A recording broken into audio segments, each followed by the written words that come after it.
Assalamu alaikum wa rahmatullahi wa barakatuhu. Cheikh Yakub Forum ngal be konton mislime ya konton dirola badi ya konton dirola arjana dingol la konton dirola ala wahiya assalamu alaikum wa rahmatullahi wa barakatuhu. Wa tambirin kola ngala jayi ka tentu mansomen atala jarta tentola mansomen afanga folo sawata ka fan jayi ka fan tentu jannin tentur lalu ka tentu ka salikila nyumama sallallahu alaihi wasallam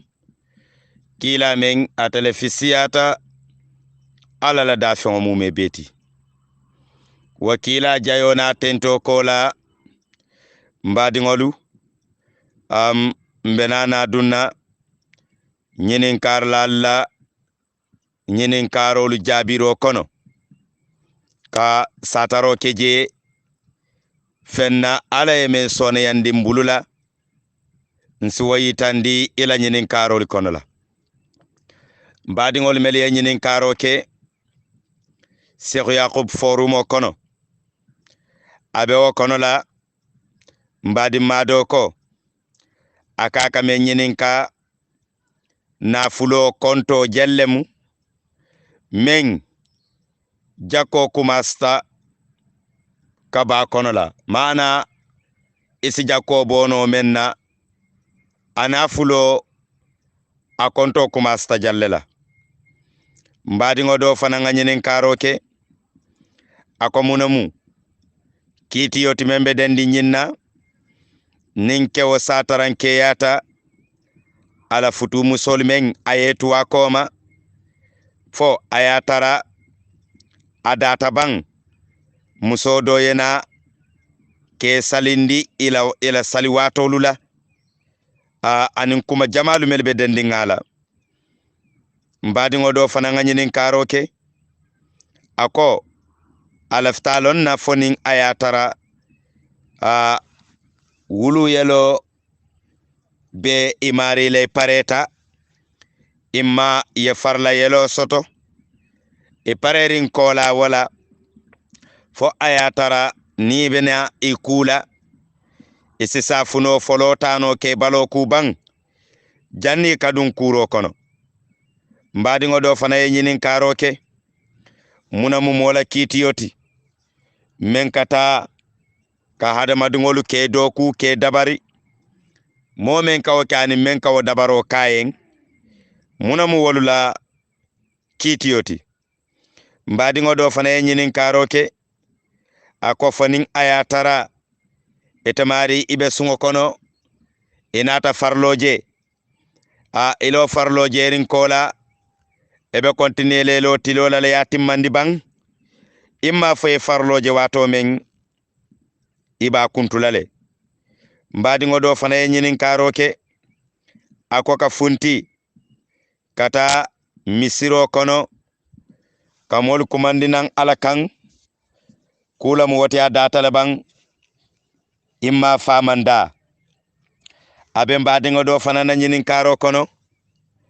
akoni ya muso futu muso la wa futu na fulo nyin muso le tamu bang imma faman katati fo ayatara nyantol melbe dendi ngala wol nyanta bola kono le fema nyambala kono mbadi ngodo fana ye nyinin karoke akaka men nyinin ka hadama dungulu damma tema niye nyoto nyen hakola ning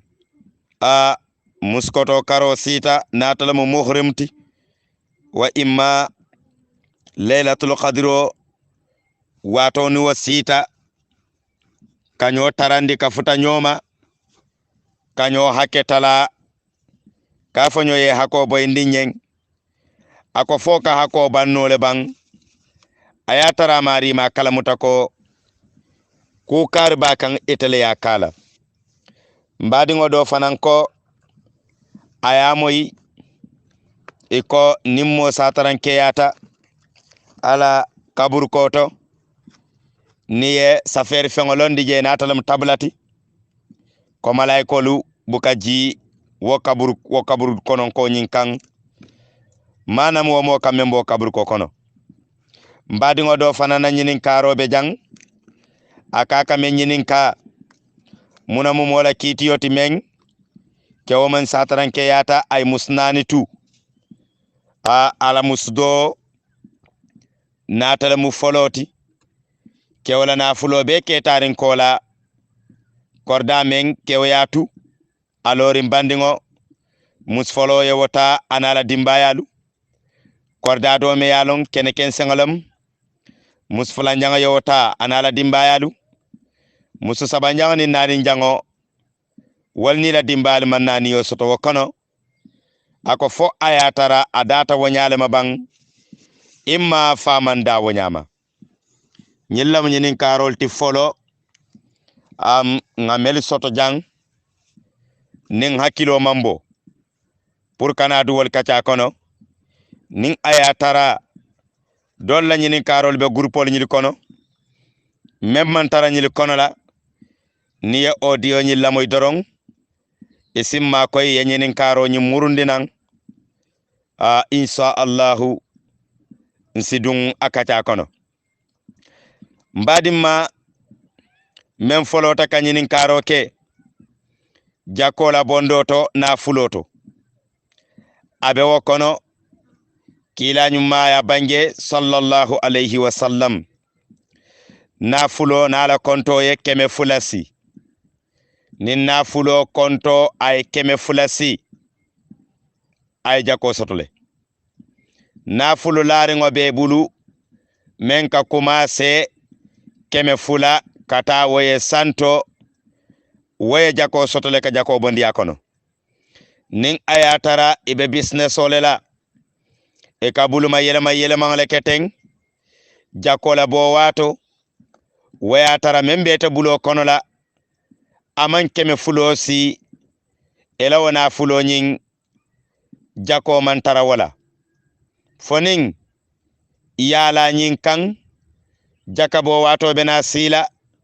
na fulo membe bulo kono etata bedunde marsandiso kunto kala nyin kanko ibajala nin jakola wato sita akana fentaram bulo kono mobuka ala ferenode na ala tawakiti nyama dorong yena fulo men konto dundi wo kono dorong ebe jako bondila na fulo nyi yirigo konto la ebe jako bolala nila na fulo be larin bankile ela kodo konto men be larin je ni ya yiriga yalong nan kamole bembulu je wonan kamola jako konto kanyanta memma isa bondi kanatu je wonyama sanji kilin sanji fula fo men siyata woti na fulo e tara larin e bulu banki kono ima jako bondi ni nata jube alqur'ano kono man satalla aya dali dinkira jamato wa aqimis salata wa atu zakata alqur'ano kono la lonnali ko adingira tata kanyang dula tan sai anin fula dinkira tan sai anin fula alabe dandar lalo kelaje kafoko ali salo londi awatola ali alla jakol bondi mbadimma men fana nyinin karoke kafoko ninke wa sataran ke yata ay musolitu alawo muso turin kola akoma fo ayatara adata bang modo yena kana wo musolu ke salindi ila bungoli kono sari watolula jang akacha akaba kuyata bake anin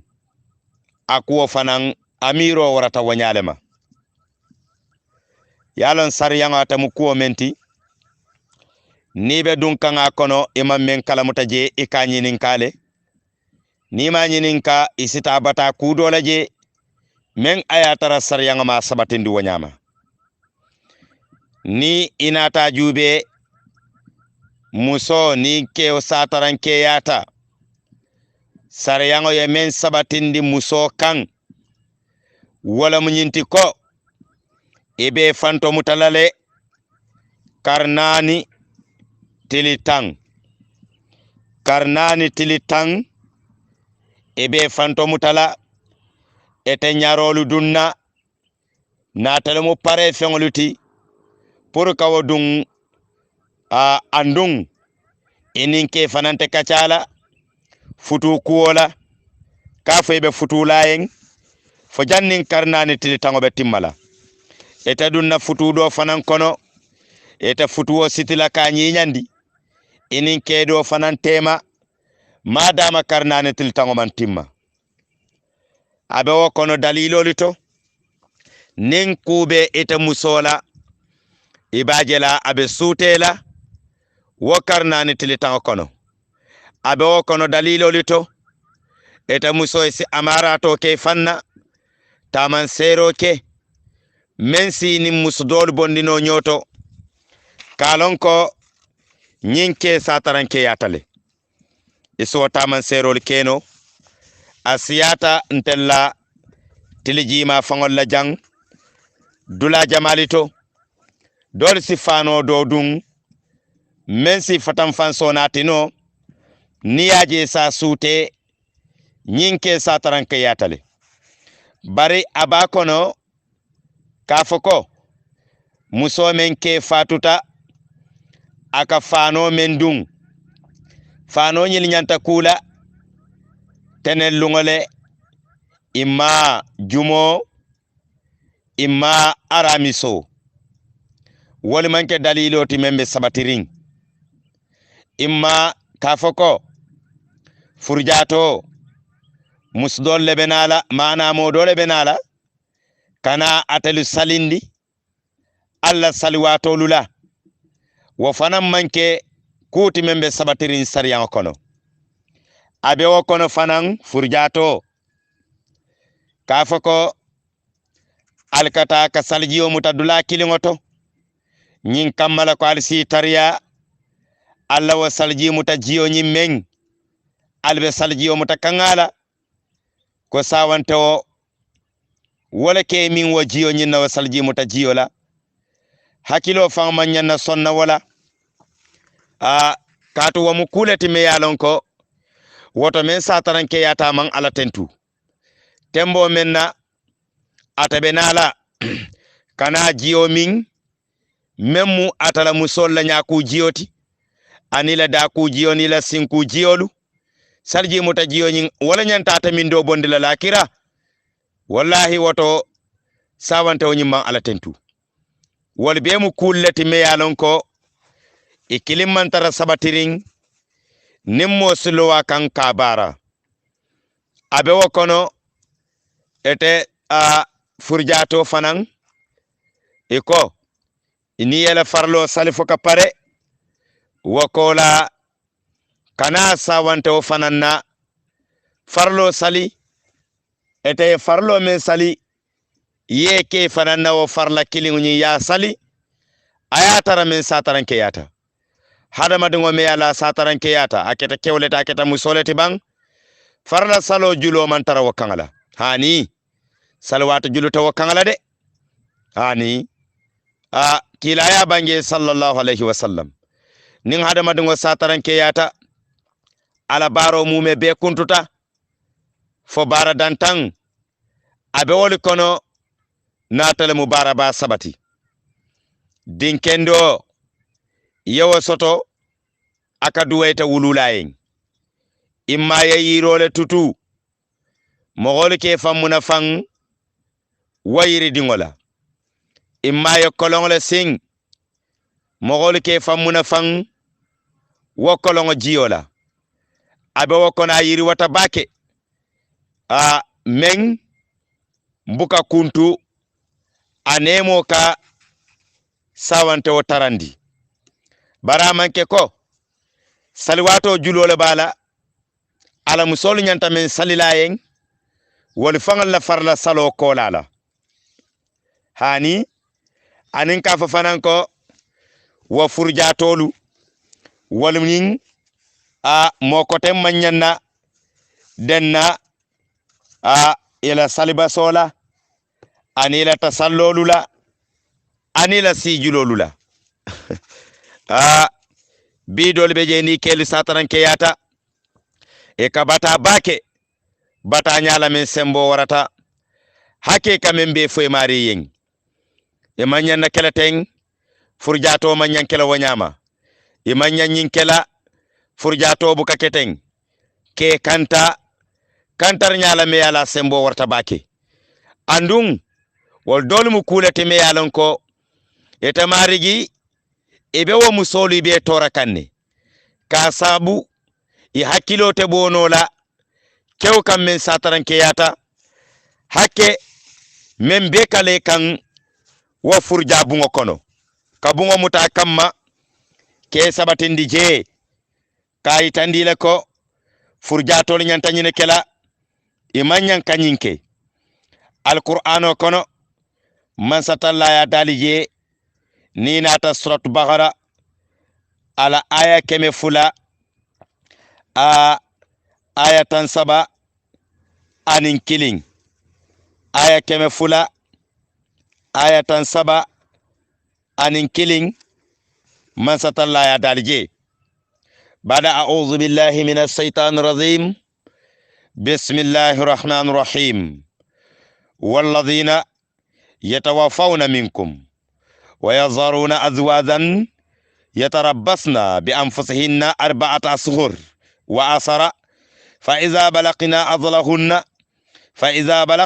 أجلهن فلا جناح عليكم فيما فعلنا في أنفسهن بالمعروف والله بما تعملون كبير من ستلا دالاكو مول مليالنكو إكولك ساترانكيا أركونو ومسولو alsisi aliyali fantomuta alkana dum futudo kono jannin karnani tilitan timmata wato menna ibajela julo banta eta musonyin kangala futudo to itarta men kono fo men sataran keyata sain kewo ke isi futuno ayele yemen kanu ilaftala wonata ke badin kundale ti bang anata ke khabilo la kono ti bang aketa kordala kono ti bang aketa wasate wala kono ti bang aketa wasate we bantale ti bang isi futu moyen ilafta menna ka futu wayen andung amanda amankan forsena kuya kammala ebe futu la kare saleyen alako alkana musolu keta forse kono arsitanin ku kendo kono yamar kendo kan aya tara ilela dunyo kande andal si yamari nyumala man satalla ko atede abelondi fengola albe men barakan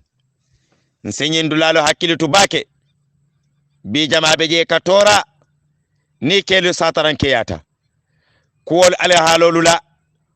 e kamelule kan hanni be tama kay be ta kandulato ni e kumandi e kafa koy manyanne ko ma felela ni e ko ma fele ko ke keleje nyindol mu kulete me yala kaba kuyata baki asa sabu asita hada madingula limaniya asajije bulo kono memu farloti je ani memu alala yamaroti kala saryan kan wala mo nyinti bela nyarolu landilale andu ita dunna futudo kono inin keta futu ku kacala eta futu nyi nyandile nin kedo tema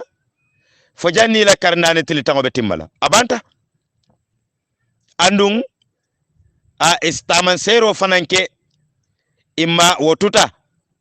abe kelela setifano leti bang abe kala ala halo leti bang nyin kamma membe fatan fanso dundila ini musdolu tema melikewlu man satarankeya bara man taraje ebela fano kula lun karlela e manyanga kula lun karila andung nabe kula fanan mole be tarlaje membe kula wonta je kafa fanan yanyin fani doku lundo tenengolola woto nin jumo sita e bobole kangalale yanyindo fanan ku ni yawadun jannin aramiso tema imma jannin teno tema kotake yanyindo men ku wotenen tambila do ebe wala fanan dunna nuwonota yemen ku jumo yawadun yena nyindo fanan ku yemen dunnin teno jannin jumo tema nyele kilim mantara sariyanga kono a kilim mantara sabatiring ko wala nyanta kake ali mogolu niyolu tenkundi ali ye niyolu firindi melu kewle sataranke yata ali kanana dunu dol le kan kotake men sine tora eta furjato e kela farla julu tela de e kela salwata julu kilintela eta furjato amanke be saljiyo mutala dulale to koy kele bene minna wala e fanga ye mira baluringo yamire ye nya ku jiyo men nani dani buloni singo ebe wota la yodi kele ya mindi ala bang wota no keta wala min fonti yomal qiyama wota man ala tentu hani nyil dolmu kullati mel yalon ko nkana nyo torala toranyala men se hada madungo sonde me odu nyoto alamu alayinki siyala dino atamu kulati men jaga site bulu dorong e kanyinin kale mbadim mamen fanan ko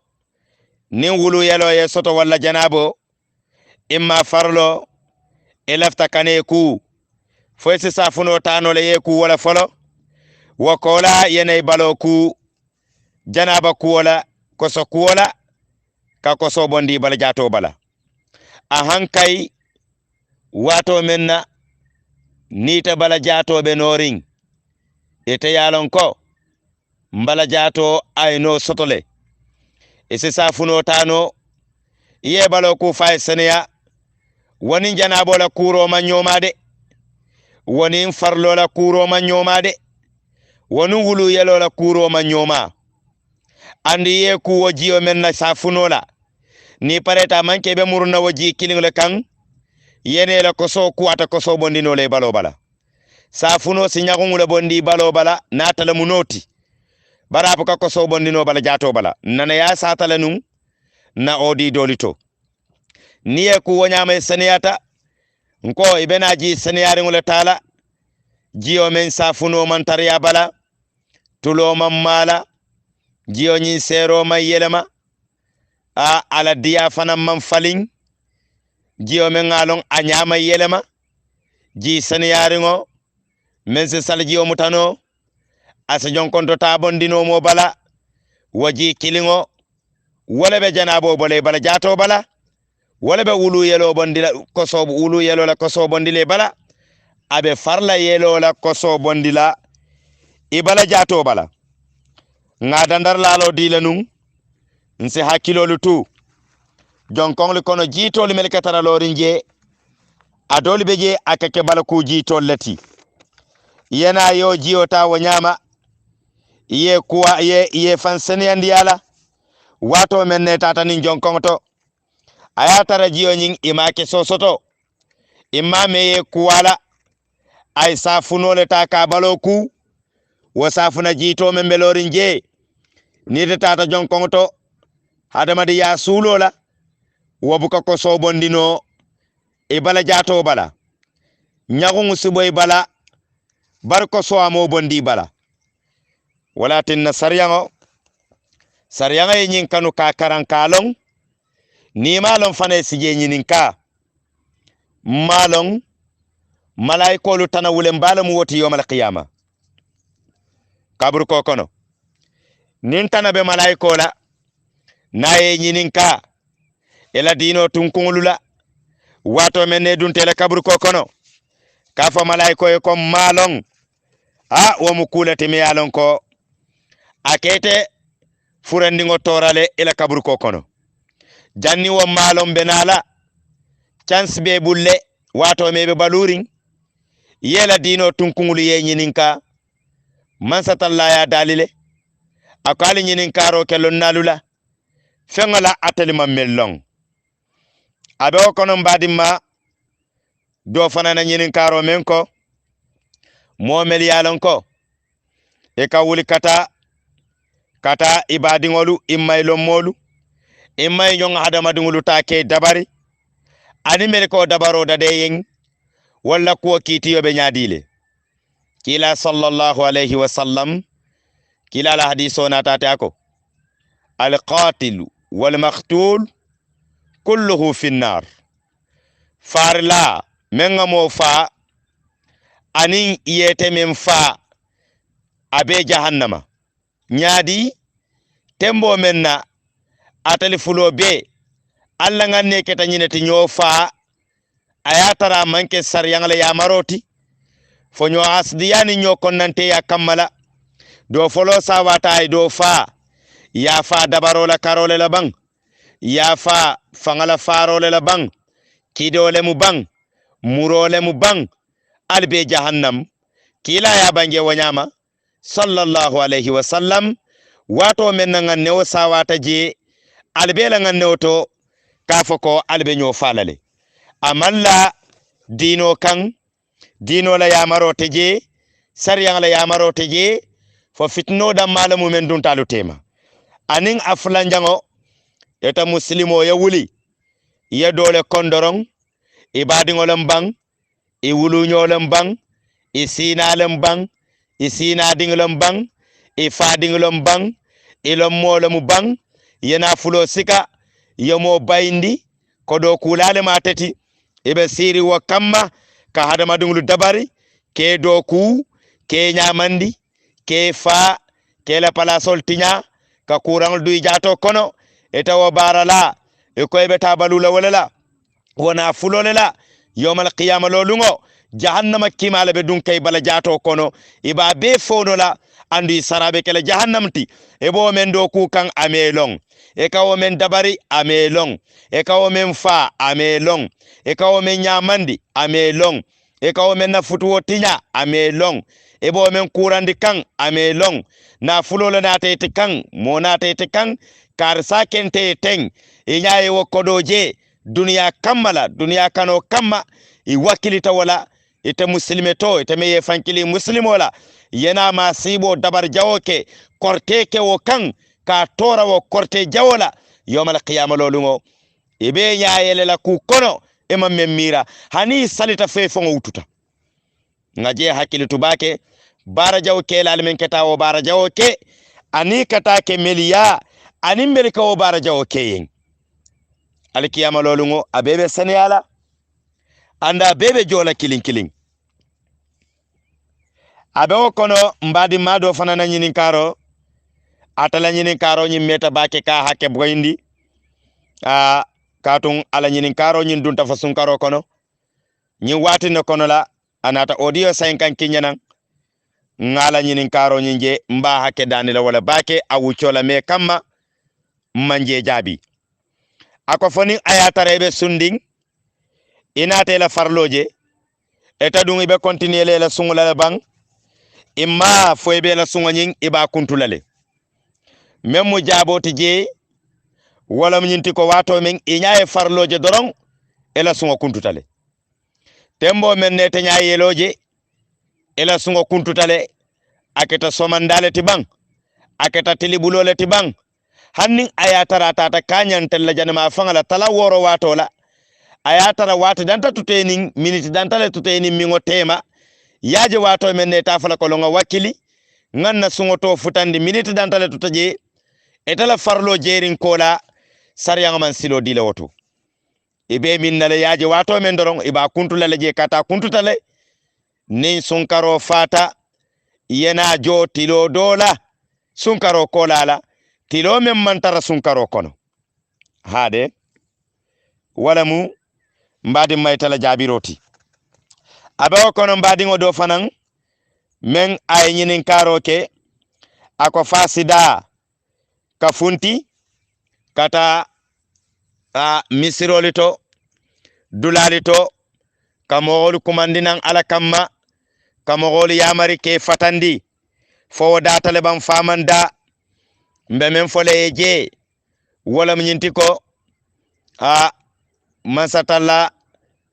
ay kila mantolu ay adresse menna kam fisiyandi manto doluti walam nyinti ko kuntum khayra umma ukhrijat linnas ta'muruna bil ma'ruf wa tanhauna 'anil munkar wa tu'minuna billah. Ndalla fi siyata man tol beti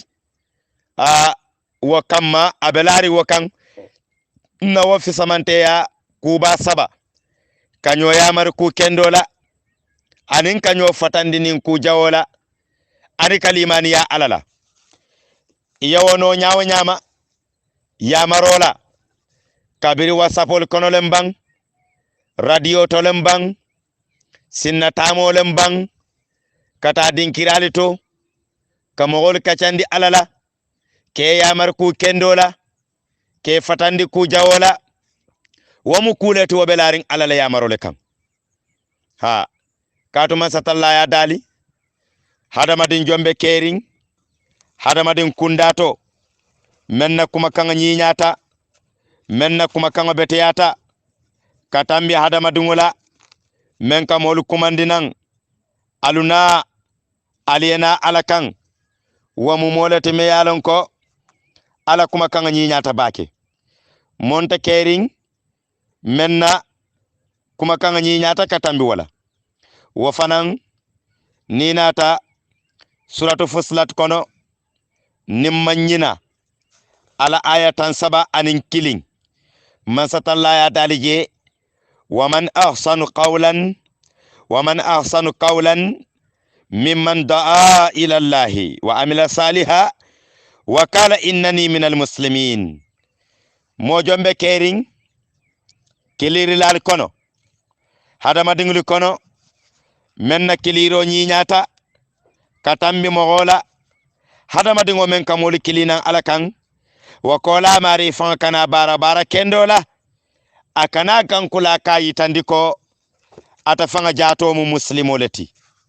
wato mu moleti menna kiliro nyinyata katambi kilir lal mu mebela abawa kono koteke mbadimma do fanana nyinin karo bejang akaka men nyinin ka wala mnyinti ko fo ayatara muso a niya muso futu ala futu na fulo jontamu muso le tamu bang imma fo muso wulula le tamu nana yin kacha kelenung radio to GRTS base radio to nana ya kacha kelenung je kula mu me yalon ko akaba kuyata bake sariyanga la landiro to niye di musoni e partakani ya futuna fulo mella anyini ndirlalu kan ebe di muso kumandilale yayi tandi yala ko ngenile futuna fulo nan kam ngawlale kande molu kam meliye nyini nana fulo fanan jota alba besi kala kaka funyoma kadi dimmuso nyinna wakola dimmuso la dunyo kan ning ay mendi atel wululalula albenala wala talala aludam malu tema saryanga yala wanyala made albena wala talala aludam malu tema jannin ka kontine ka ayo sambanan man satalla e men dali woto bunda kilimbeje woni ku ya warata bake anin ka hakili bulando ke jela wala mnyinti satara bi dula jama ye dolla futu wolu siti hanin kabi musolbe futuri ngeyen ela futuna fulo atalante o fan imajo ima funtindi wamu kulati me yala kaba kuyata de wamu kulati men kaba kuyata bake wamu kulati sariyanga e men bay bake wato menna ebe musola futuwo sitla anin kewo tema ya futuna fulo men la kan mo nyanta sotola memba sankatala wala nyinti ko jannin futuwobe sitla na fulo men dunta je nte ya sede manam nte ya garanti na fulo nyimba jola naliyo garanti yo soto kewe men soto no wokono na ya dundi je ali wato di kewala ali musodi menna janni wo wato tema ay futuna fulo nyin aya jo e kadol je futurin sanji tan ela futuna fulo julobe dending aman jono dolu fata wala kono musolu dolu fata wala kono kewlu ela futuna fulo nin sidula sabamu e man kilingo fanga jono sariyanga yo baylede womu kulete me ala jawya batale futu kono futu sitlalu alje hakilu tubake kana alkana bala fajube foka sariyanga boyindi nkana muslaha jube foka sariyanga bay ka boyindi kila nyuma sallallahu alayhi wa sallam asiyata kila la no monyoli kono afembabe ayetala nyinin a nafulo men kontola wala mu dinari kemenani dinaro kemenani na Fatima afututa radiyallahu anha afututa sidna Ali qarramallahu wajhahu dinari kemenani kila sallallahu alayhi wa sallam ay walala sidna Ali kan futuna fuloto anin kaje fana hakilitu bake futuna fulolu nga jubero ke jela akaba ku yatale de be na fulo men kajo dinkira dolito aka kaba ku yabake ete yamira fondinke wala ftaka futu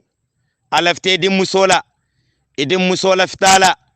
yeta dala siwuli mu wangala kan dala siwuli tan lulula kan dala siwuli tan sabala kan jogonol yemen be konti wayeta kanya wala ye wala mo kan men ala karo kono ala sotobu katammino dala skeme lulola nyimu kaba ko dolet men sembo warata abe warama nuwo bata je kotake no musobe na katala woke abena men dundila kotake abena men bondila asisiya ankale kodo angale kodo dala siwuli mu wanti $20,000 imma $30,000 dala siwuli tan saboti aina wo be depansi tilikilin tilifula kono la wo kola muso ina tuwa bulu aina damuta kun zero kana muso danyini damuta kunke ali nga jeli korosi bake bang nga jeli korosi bake nyili mu kuleti a toro da malam dorong dino nyin kono ay fonninke jama borindi futu wala ala halola ma faye dingini dalas mawafo ma faye dingini tala mawafo bari kanyan kala nyin kamala ko futu wal si sone yano fondinke wal si futu no musol si bo siri ya futu kewol si bo siri ya futu bari ning akunna tola fembe laari njeme sembo warata asina kole yanati kana jama bali futu wala abe kono nyinin kar lala kumobe lore ndamen kan nko musola na fulo men yani enyanta idim muso kala mutandi lalale nyeni nan kam asiyata bakele jama bi melbe futu bundato wallahi malong a futuna fulo men konto men yemella futu ke kan amalong wasiyata bakele bi futula kundato mansatalla ya dali ninata suratun nisa'i ala aya 7 katabula ala aya nano kan bada a'udhu billahi minash shaitanir rajim bismillahir rahmanir rahim wa'atun nisaa sadaqatihinna nihilatan fa in tibna lakum an shay'in minhu nafsan faquluhu hani'an mari'an man satallako wa atun nisaa ali diroke musolula ali diroke musolula sadaqatihinna ila futuna fulola sadaqatihinna ila futuna fulola aw sadaqatihinna ila futuna fulola al musalla futuna fulolu di e fangolula de nihilatan sona yakan nihilatan diyakan nihilatan sariyanga yale kanyamin abondi ya di wanyama nihilatan ya bondi na fulola membe seniyari sewo kono jusula kono yela futu fengo bondi akana ke forcé kanti ya di kata musola alifalu kan ya di musola be men ni kan ni ya di ala wato men fa intibna lakum ni ayatara anatana diya muso fangayen ala songo kan ala dunyo kan an sai in fendinna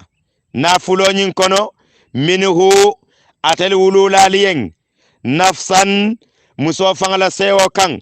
ala dunyo kan ay men di alla je faquluhu al siwodo maslande hani an akunu be sone yaring al bulula abe diyaring al bulula mari an toratanoma abe sone yaring kontibotanoma nyinin kartanoma koleyatanoma ku jawtalari ngakan wala kola nde muskari mfele nyeni nan kamulela ana fulo fele a mba imma mfa imma mbarinke imma a mfandingo imma mba kebal sai nyinna fulo ntarente dunyata ali ala nyawo nyama basata je wotumole silang alsina na fulo nyinta al nyanta kele nyamento ali yake wokeri nyala musola dunyo kan musola songo kan ya musoni amalo ngani tajallela wakola ye nyantoli konti ye la nyokan nyimbe bondilale doli fanka wo nyantolle bambandi ka tambi futuna fulola isikewoje ala futuna fulo bejo itala muso dilala konon kongle malla folo itala muso dilala badomoro mambo folo itala muso dilala fa fengole mambo folo itala muso dilala yo adol konti amuso tabitila atakatala keya ninyin mambo ninyin mam fontende sariyan jonga walandi sariyan jonga walandi wanyama nganyo mako eje adinu nasiha dino mu nyokono to dialet etaye mella kew kan nan kamu e bawla nat la futu fengoti mbendi ngo dilela nin kew yo nan kamu nati ya futu o siti ani dingo tema kabawolunna ila kango te dingo kan ila oda te dingo kan ila maralo te dingo kan ila sembo te dingo kan wakela sembo na la marlo le belarinje alamu ala sono ya abe okono a mbadimma men fana nganyinin karoke akaka men nyininka wala mnyintiko yamo tonyen wotonyendiro kola yaku jawo kala aya kalamuta imma fama kalamuta e ko batu ngaloning a mohorim sita wala mu a muskoto karo ala wat juma a suralu ngoni wasita a isajen sa haketala asiyam fanya wa hakola imma lailatul qadr lungla nsa haketala asiyam fanya wa hakola ka a diamon dinge duini motema nyo sabalate wasifalu ale kuma fonyoyen fadi kita nyola wasifalu teng ale na fonyoye koy hakobo endinyen ali ala hakobo endinyola wodatale muslimi yakono dino yakanu wanyama fanan bari yamole dabari ya kuran jawola kan abo kuran men kono a ayatara sababo muy talati e kaybe batla asura lungle tebeta falawaye e hakobo endinya fo ngatu wotumole o junubobe kafarla jogo kala nenede etele modoku ala palaso tinyata etele modoku ala futuwo tinyata etele modoku akuranta nyamata etele modoku ala saya sababo dentala etele modoku abe nambaro kono abu kabo malu kono abe toro kono dorong atata dawoda asimalo sotoje atata dawoda asingaibo sotoje etele wala wakan e konin a kitimolungu sita wolun neta ba falawe ko e hakko bo endinye ngi isi hakko bo endinye mfana ngato haketala e fana si hakko bo endinye salilungo isi hakko bo endinye ngato haketala e fana si nola bo hakko bo endile hani ngata yomal qiyamah yawma tubla sarair fama lahu min quwwati wala nasir lumen kullol bebe fene la bebe wanyar la sembe ta jongala walung dabar ta jongala walungal naman ke man satalla dam malati walunga nari futata je ni mogolu lota walungo to ni ayatara ise yakatu nyangati fanasi yakatu nye nole be wolu tutule teng wobe ko ilal yawmal qiyamah yemen kala ni lafta yam feyeng ebe wala folayen ntele nyin ku kar kela ntele nyin tora kar lekan ntele nyin ngaybe kar lekan ntele nyin kar nafikiya ntele nyin kar bula nyola ntele be dundin ni ini la muso tema ntele be dundin ini badingulu tema ntele be dundin ini sinyolu tema ntele be dundin ini ila bos tema ntele nyin ke ya hakko be ndinye nana ta sabari wa kan ayam fateyeng wa hakko ka tutule bar wa mawolon wo bo ngay bo kono isi haketu nye sabu hakko bo ndinye ako ngatuye nola ma haketu woti hani nga futa yomal qiyamah lolu ngo mbadi ngo men fanan ko akaya moy ke ko nin tabula be loring mola kaburo kunna tola malaikolu buka ji wala kaburo kono nyimiri asifalun teken alamu ala ya sona ya ma sawante wala kaburo to hani yettato le murala wota malaikolu balla dunna jeede wota malaikolu balla nala kande wota malaikolu balla nyinin kala de wota malaikolu balla nala jeede wota to mandung malaikol nim fure tema de tabula mandung malaikol nim fure tema de tabula be lorin kabur jamale to de tabula do be je tabula jama amara to lam dorong tagman serolem ka safe wo tabula bala pour je dinkira kana fili kar salum nyinti a fatuta wati karle jannamala kaburu koti nyin kamma ko dingulu sije suute mamaringulu sa suute mumuringulu sije suute ha wa kamma wa mukulati mi yalon ko wa mukudaringlete wo datale nyin kamala kaburo nyin kana fili ka kaburo nyin ka fen kala ka penturol kala ka fensi wasifalu majhabo dolu wali yawa kuo ya konne mazhabo dolu ya kuo konne abe o kono imam malik be wol kono la bari amanke ko ya haramu aman haramu de bari abe kongol le kono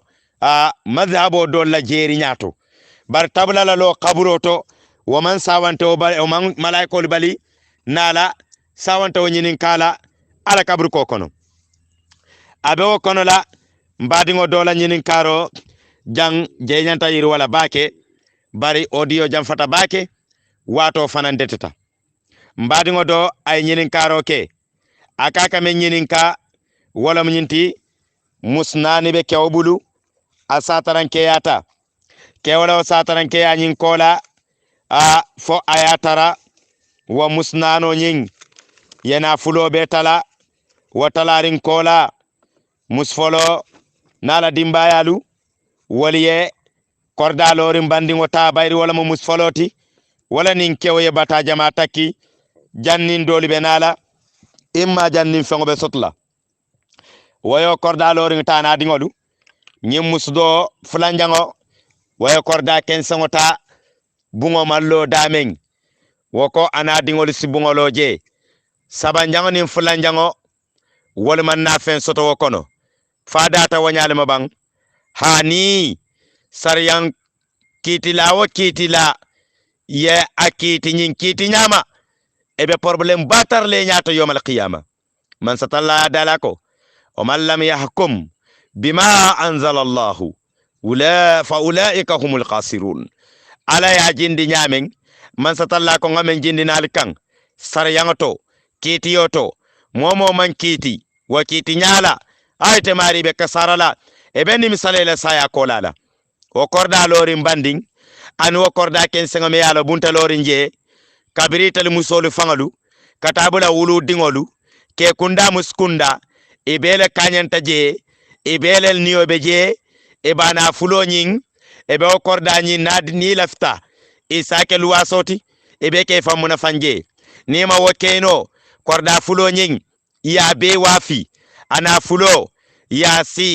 sidula sayinjango musnano nyilu wole be denna wolela sidula sayinjango wokola ye dingol konti ni ye dingol konti dingol la konto kanyenta menna ye sio ye samo nyilla a konto be tambila wala domanding dalila juma kamma ke kilin niyo musfula niyo ke kilin ka woleta nin ayatara musuwo musuye wuli tanne soto ke wo kebe mulu wuli mu wanne soto la nin musuwo musiye wuli tanne soto dingilito ke wo kebe wuli mu wanne soto la musufula niyo ke kilin ka woleta ke o konola i kilim mang fisimanteya doti je musu folo bang musu labam bang musu tema kundanka bang e belebe kanyanding je wo korda nyinto ka wafi kana fulo tala immayla kambengo kan ya tuje ye sabati ya kono ye dolo kake luwa soti immayla kambengo kan ya do fanallo ko dobe nyamen dole tara nyin dinkira doto dole tara nyin dula doti bar fi samante ya man tara je na talata wa tala nyala yawmal qiyamah meliyo talaro ke ani mel sonta wala wanyama alba jola l'akhira lolungla kanyin dol la julo ka jo hoto kama mbadi ngolu alibadi malam Yaqub Cissé base banko kan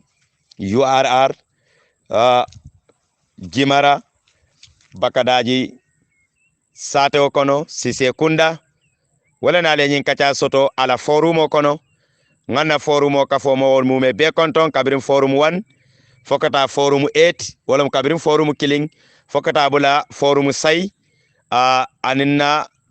dairat mo wol nge konton diaspora mandin kaba ka fomo wol nge konton mandin kaba grupo kabirin grupo follow fokata bula grupo sabanyan kono kali be konton al kanun tema ali badimma Yaqub Cissé wala na le nyin kacha soto bi talata lumbala julai karo atili woro ni manyina talatola 2021 ka fale ko assalamu alaikum wa rahmatullahi wa barakatuhu.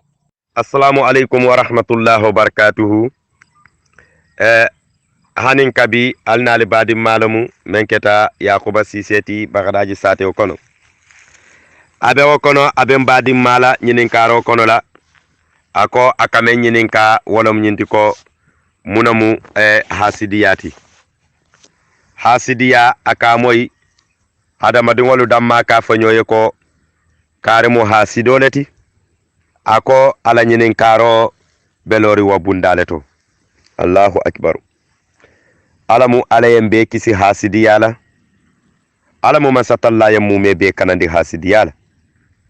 hasidiya ala lasilo ala dalilo anin afolo tamenna wala keta qabila anin habila ila problemo to qabila atele keta mo foloti me hasidiya baroke dunya banko kulokan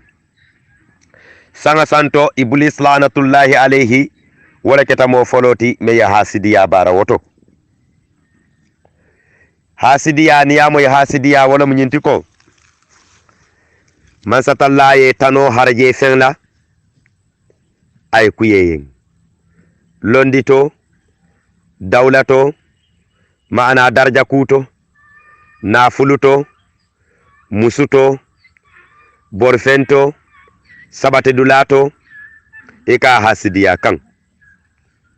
wala munyinti wakonta wakakon ita sondeme kono amandi e sondeme we hasidiya mu ku jagu baletide kila ya bange sallallahu alaihi wasallam akale hasadu la yasudu wa insada la yadumu wa indama la yanfa'u ila yawm alqiyama kila ko hasido buka keno kuntiyotide akona kunti ya tafana abukame akona meta abuka nafa fo janne lakira lolun sini kila ya bange ko tay sallallahu alaihi wasallam akale hasadu taakulu lhasanatu aw yaakulu lhasanatu kama taakulu nnara lhatab. kila ko hasidiya akabara kendo domole komen dimba kalo jaro jan nyamen. kila ya bange sallallahu alaihi wasallam ako kayrote siyala mantoli kono madama hasidiya be siyarinji ani ku ya warta say mbak nyin kuma kango mbe mo talamu me belema kabonta kundingola ka kuma kanga kinnin badi muslimolu kan isaje hani melbe tamadulali to doku dulalu inyom muslimo inyom badi ngo nyinindirla be nyinindirola family be koma family ba koma mogoli ba koma be jikiri ngala mogoli be koma be jigiri ngela isita ya nambara ala doku dulato nyin kamma isa bay nyamen kaje ko ala soto bulole tambite la soto bulola la ilaha illallah imma ya nambara ya to jawbalala ya muta ya sorong ita muslime to ita ko ita be nyinindirole la yana sai ke ko na fulo dum min tole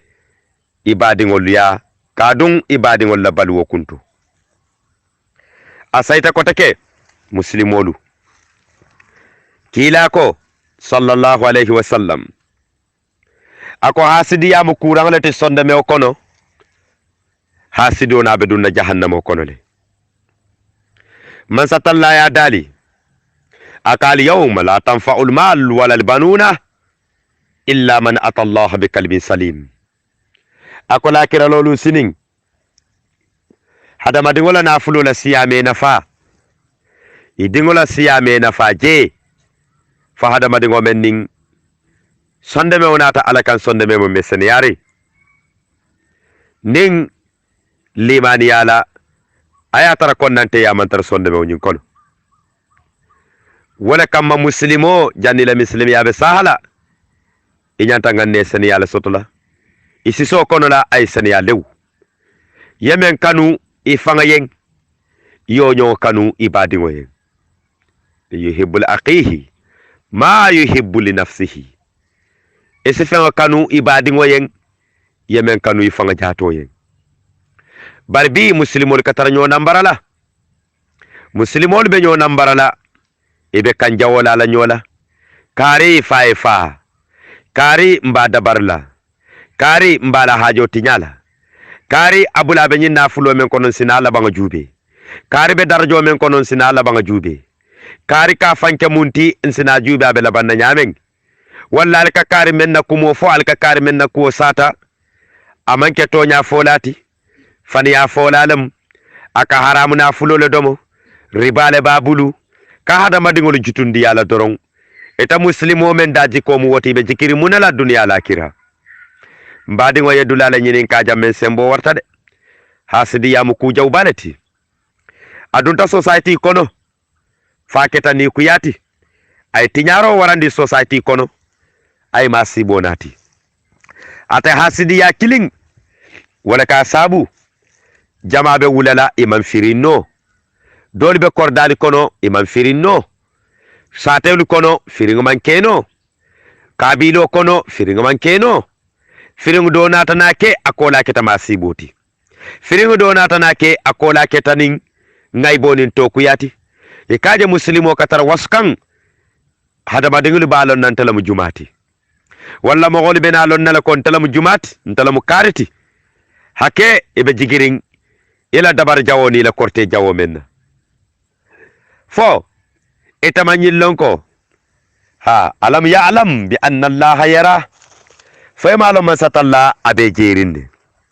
lanasfa bin na'siyatin qadibatin qati'atin man satalla kon sinya furoke ngamutaroke ning ila fonto turolu la ila wara turolu ila faniya fonto turolu ila hasidiya fonto turo nsi kuruntu ke dundani jahannamo kono masatalla ya dali koten hasido mo jawo lakira lolun sini masatalla safako khuduhum faqulluhu summa zahim salluhu summa fi silsilati zar'uha sab'una zira'a fasliquhu fa innahu kanu la yu'minuna billahi alazim. hasido man la alala ala safali nyi hadama dingol muta aliye kulambang aliye siti ne jololu la mel yalon ko ne jolo kili wakilin me tarata worula aliye kuruntu aliye fay jahannama kima kono malaiko li suwuri safa mario fanyo hadama dingol la baro keta muneti ala safa ko imal limaniya ntama satalla ila balwo kono hasido man limaniya alala ni limaniya ta alala ite tano jawyala ko alay kayro men kayen ay kasara wa imma ka dabari ibado kula sutolla ibado kula tilibulola ibadabarla tilibuloni sutola ebe sila mogoli koto alikari kasara alikari faga ala nafulotinya. La ilaha illallah. Nko anana sotota ke fula tema miliyalon ko muslimol lem eteri yata kanunte yata ilawo kanunte ya nyin kono foye la hidolu di nyola nyindo ka tanoyen akafu nyogoyen ha ntani la teri yabe damenna nimban satalla sita mayen fa indundi arjanna kono ya rabbi be mario danila fasinni kafu arjanna nin ala dunye telefonan dundi arjanna isim mario dani ala bala fa kamma fasin be dundi arjanna ibe wala hido ta nyoye yara kilindo atemo hasido leti kabri wato men sato sitama hasido nyine folo fata man satalla ya dundi dinkirato da men jalam batulati talaji hasido la taradula jahannama kono dulalamu jalam batulata sila je buray kabri nyindo natana fa mi yalonko ate limani ya dammala ba sonda me kono ay men kanu wa fayen akawle kanu ala nyin kafunyoyen anin abadi muslimul mumebe wasataran ke yakola man satalla ya ta dundi arjanno kono akoy mario ngedani kafunyole be mbulunun dunya balwo kono adunga nyine la hidota ay ta man satalla inna allaha la yukhlifu al-mi'ada ala bukala hidotinya imaje muslime kundatu hadama dengul be nyola jiko tinyala hadama dengul be nyola la hidolu tinyala hadama dengul be nyoji gowranna kila ko sallallahu alaihi wasallam hadama dengo men kanyo muslimo men kanyo muslimo jiko tinya moye jikila aya hajo foyen kulloto walla bankewto yala hidi jikola abe jikiring fokuola labandulato inata yala la hido nyi ya tinya lakira lolu sining masakila ko sallallahu alaihi wasallam han masatalla ko amariya teta dun jaha arjanno kono ni na fa arjanna bunda dato akoy saje bino ye fali ko ngoto masatalla safo ye ko ete la balwo kono e ka muslimol jiko tinyale e ke badi ngol jiko tinya e ka muslimol la hidol janjang la hido sitirin kola woto bi mbe jiko tinyala ngela la hido nyinga tinya ngela jiko tinya ngate fay jahannama kono alamu alayembe kisiyama nyin kafunyo man satalla kay ko e kele kafunyo men na ko nyininka ate adunta jahannama kono le ako jibriliya man satalla ko jibriliya ini nyin kafunyo nyingata kata ni jahannama akafunyobe je aliya funtindi jahannama kima kono ayta dun arjanno kono kabrin jibril nim fondin kewtata itilintanin jahannama ma famala jahannama chabobe men bulu e ka fo meye malikun niran wala mu jahannama kunedin tiyo jahannama chabitiyo kila ko sallallahu alaihi wasallam anyin kesedo maana abarsa kulo wala kuliyata uhudi konkoti malikun niran abarsa kul kiling wala kuliyata uhudi konkoti kila ko sallallahu alaihi wasallam ako malikun niran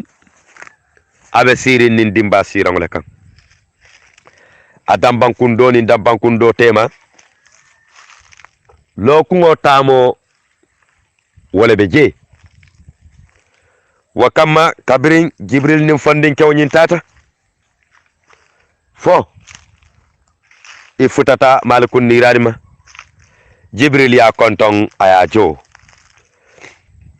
akaye jibril muna muila hajoti akaye man satallale ya marotinna ko ngana jang nyim fondin kew aka funyo wala dunta jahannama ay funti ay ta dun arjanno kono malikun nirani ya jahannama kono be jube amaje akaye me ka funyo je jahannama de akaye fay ka funyo adaji ko munati ala duniya balwo kono aka hana molam me yalonko nka moy hadama dingolu kafo e ko hasidolem malikun nirani ko jibriliye akay hasido ala palaso mantar jahannama jang la ilaha illallah akay hasido la palaso mantara jahannama hasido la palaso abedame kajele kumandi falak akay kolongo beje kolongo men ngalonko komen kila ya bange nyamen sallallahu alaihi wasallam akoni yefen kulingo bula wo kolongo kono sanji wuli kiling fen kulungu nyin abejila amam futa kolongo la dangama salebo kolongo kono men ay kolongo nyin fandile tep ka kungola kolongo banokan sanyin kono yagan kato dalo men beje akanyanta dala wuli woro wula e dala wuli taworo wula ani buntalol ni sako tengolu kila ko sallallahu alaihi wasallam akolu wolu jahannama akatankonji ni masatallala falakila sinya keme ko muslime kendo ka astaghfirullah wa fanyame luwolu sinya keme jahannama ka daniro ke ni masatallala jahannama ka daniro ke masatallala luwolu mario isin kanande falakila fo sinya keme akay fondin kewnyin atambita janne adunta wasala kono malikun niran tata ako saye ko masatalla ko ye funtindiro kenin fondin kewla membe kono ay ta dun arjanno kono kabirin tembo menna saye fonoroke fondin kewnyin aka funyola fawalla minhu sadiqahu firara aka funyoya ko diya borta kijo farata hake alanyin ka funyo bala jato beti nyata sa kono la kando sabula anya keso botana kungo kono kana fada turo kan anewo sabata nan anata lafa siso kan aka ka funyoye ko aka ya habibi ya sadiqi lima tafirru minni la ilaha illallah aka enterin ka funyo e kaborin namunala aka entano la nge jato jube aka mune yeta dundi dalila jumale yeta dundi nyi yagan kata jawo kono akay foy ma nyillon duniya balu ko non tamo hasidoleti akay kayra ku jama beje e fotala alala kitiyo kan asababo ka kenteleti akay ni yela ku me nyalan koto ni ngalon kayrole mu e be nyaato tala sotla je isajen sa foye ko e kana nyinke abula je e kalan na nyin kamma kafnyo ya kamala isaje sifo wa kayrola aka enta mo hasidoleti wala en sijang man satallana tana dali jibriliye aka ya fo malikun niraniye sanyin kono nyim fondinke ay mo lulule tarji ataleketa mo woro njangti yam fata imume bema e beita dun arjanna nyim fondinke na kafunyo ila kafunyo ya sabula yam fatema kabirin fondinke otulo ye nyim moy membota sa kono wa hasido nyin ako jibriliye afon mario ye natarabe yam falamma ay yam fandam mama bar nyim fondinke mo lulol men ngetara sanyin kono ntani nyin kafnyo yala wato men imam fen kalamuta je woto wakamma woni fanali na dun arjanna kanemo soto nta sababo kammala ni wolamu asijare man satallala yam fanyin aya tuje burai ngamuru sa kono wala fisiyata nyim fondin kel fanale na nemo sotonte noma la ilaha illallah fondin ke ko hasido ko atete bola sa kono kafir nyim mo lulol yena kayro soto ata noma ni wala ma ay muru yagan kato kono buntalol yeta king sa ko tengli ya king abe dimba yagan kato kono kando men data satanola dibo men data satanola yagan kato men beje ala dammale ya long jahannama nala jaw ya mume be jahannama katanko nyining nyin kama man satalla kana falakila kando dundi jahannama man satalla ya dala ko wa min waraihi azabun khaliz jahannama ko ma yagan kato beje men sembo warata wala mu falakiti fondinke ko ay muru falaki kono wala fisiyata nyim fondinke doli nane mo soto wanoma hasido betenne atabu kalafi a nyongoye kairo soto ate kaira na yaje aka kanu adammale woto a jawyata fanga bake muslimo ya nyatiling ajo muslimo la aya faye ko itemo hasido leti mbadingolu hasidiya alamu alayem be kisiyama hasidiya mu ku jawbalati man satallako jibriliya abulaje hasidolem hani sayi hasidiya la man banga sonda me kono anata muru yagan kato kono aka funyoma tata dun arjanno kono nin nemo kono la alamu alayem be kisi hasidiya mu ku jawbalati alay momo kisiyama idahata nko muslimolu aringa kairo nganne ya nyoyen mbem fay yamarla mbem badi muslimo be yamarla alinga nganne seniya soto nyoyen wallahi hada madi ngota dunna arjanna nganne o man seniya man satallale ya dale alquran kulolam de al yawma la tanfa'ul mal wala libanuna illa man atallaha biqalbin salim lakira man satallako hada madi ngala na fulo me nafa idingala siya me nafa foni hada madi ngome yalonko anin nganne seniya nata kana ala taala man sokan alinga nganne seniya ndi nyoya akana tara nga damma kan ay tara sonde me fanan kono nga kairo nganne ya nyoye nga kanu nyoye wallahi ala sinjo kairo ni nemo la dunya la kira alamu ala yo kem mume beye alinga nyo dabaro lu tuje alinga nyo kajafo lu tuje alinga nyo koma kumo lu tuje alinga nafiqiya ko lu tuje alinga bula nyolo lu tuje alinga nyo nambaro tuje ite hasido bokke na la muso tema e kana nafiki ya tema hasidiya kamma fokke o yala muso bula mankaniyo diyati walla muso ye banga keto amankaniyo diyati ite hasido bodo kula na la bosi tema e kana la bosi e kana la ko kiyande ala bosi yen nyin kamma be do manding men soto ka wala man diye yen ite hasido bo ulula na dingo tema yenyo fahamu e kana jawya dundi tema hasidiya kammala ite hasido funti kabilol kono yeboje e kana jaga sonate kabilol kono fo sinkirol katala kordaliye tala hadama dingulu day tara nyoyen ngannewle janjanyo kan tasibuhu jami'a wa qulubuhu satta tasibuhu jami'a wa qulubuhum satta niyeje kamira ko be mu kilinata atara sonde be lamire ya jam fatanyola femma sabu fa hada madingo muslimo la baro namima ya ndammalu tema ani hasidi ya baro lula muslimo li o tuje ni ta kumen dada nola ya tuje freng kila ya bange sallallahu alaihi wasallam ako fontalu kibar la fengala mem fisiyata jihadoti afisiyata sungoti afisiyata barakendo jamati sahabol ko kila wala munti ako muslimo ya moy tiñarobe muslime kundato badingolu tema kenala muso tema kotoni ndogo tema